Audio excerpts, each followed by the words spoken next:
Magandang oras po sa lahat ng manonood sa atin ngayon panibagong YouTube channel, Tanim Oras Vlog. Welcome po sa lahat ng mga manonood.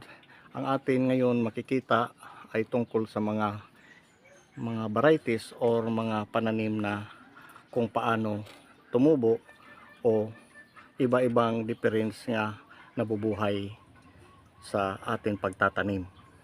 At welcome po sa bagong YouTube channel natin dito sa atin ngayon mapapanood. Ngayon ang atin naman ngayon tatalakayin ay tungkol po sa pagkalatis kung ano ang female or male na kalabasa nga namumulaklak. At atin ngayon ito titingnan o identify nga siya nga ay lalaki or babae. Okay, let's go.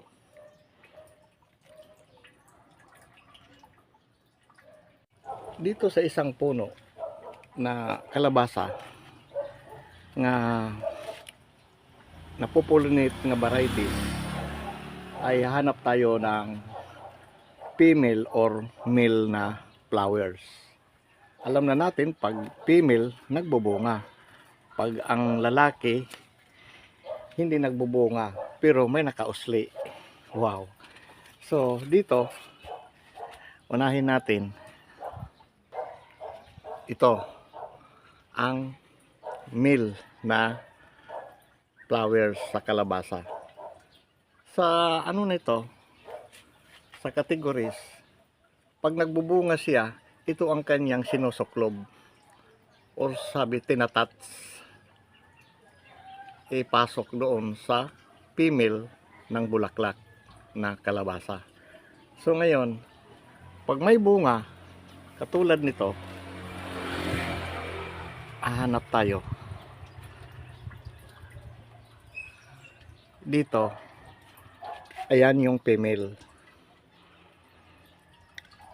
At pag bumuka itong bulaklak, kasi pollination itong varieties, dito sinusuklob yung male na flowers.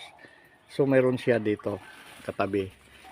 Dahil preparation niya ito, pag bumuka ito na kanyang parang corona o dulo ng bunga, ay sinusukluban dito sa male. Ayan yung male na flowers, meron ito nakausli sa loob, kumbaga para siyang titi-titi o nakaganon sa loob nito. Pag nagbuka din ang bulaklak niya, meron itong nakausli sa loob. Tapos ito naman, meron naman ito siyang naka-open ang kanyang flowers, nakabuka. Ayan. So ito ang female, ito yung male. Ayan, marami siya yung pa mga katanim. So dito mga atangkay niya mga 2 inches and 1/2, at dito naman mga 1 inch ito. So 3 days pwede na ito siya i-sukluban o i-pollinate na sinasabi. So ayan. Yung una, pollination, ito naman kung paano ma-identify yung female at saka male na kalabasa. Ayan yung nagtabi sila. Male, itong nalanta na flowers, at saka ito yung female. Ready na ito for suklob diyan sa pag magbuka. Mga buka na po ito. At susukluban na po ito ng male na flowers. So ngayon kukunin natin ito na male na flowers kung ano na sa loob. Ang sabi natin kanina may nakausli. Bubuksan natin. Ito. Guguntingin lang natin. I-discover natin kung mayroon nga nakausli sa loob, kung lalaki nga ba siya. Okay. Dito. Nakakuha na siya, close na. Pero kung hindi pa siya medyo naano sa oras at naka-open ito, guguntingin natin. Ayan, nakatali. Ah, ito bubuksan natin kung ano nga sa loob ang sinasabi na male or nakausli. Ayan, pinutol natin dito.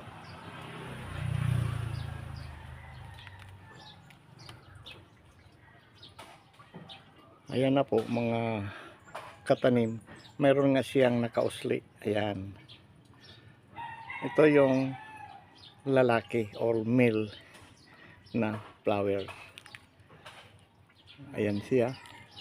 Tutuklasin natin kung ano nga ang sikreto dito sa kanya sa loob. Ayan, meron siyang 1 inch nga nakausli. Kaya nga male o lalaki siya na magpo-pollinate doon sa female. Ayan siya. Kaya na-identify natin nga lalaki nga siya dahil mayroon siya tari. Kung sa tao ay meron siyang nakausli. So parehas din dito sa atin ngayon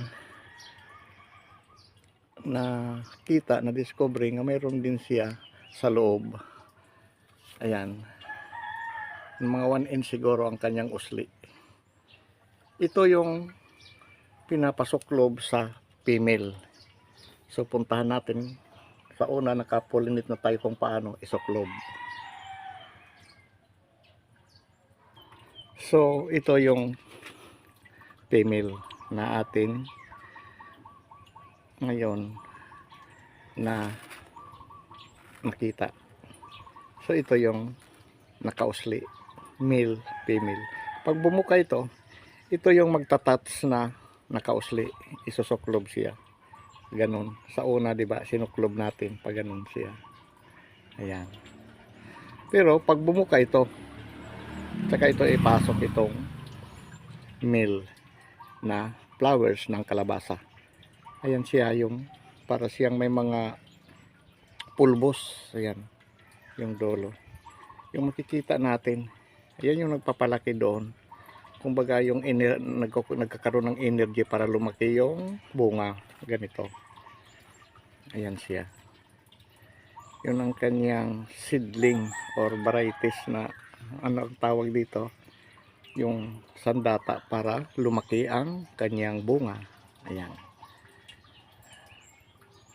So sa atin ngayon pagtatapos at nakita natin yung male na flowers ng kalabasa at saka female. Ayan.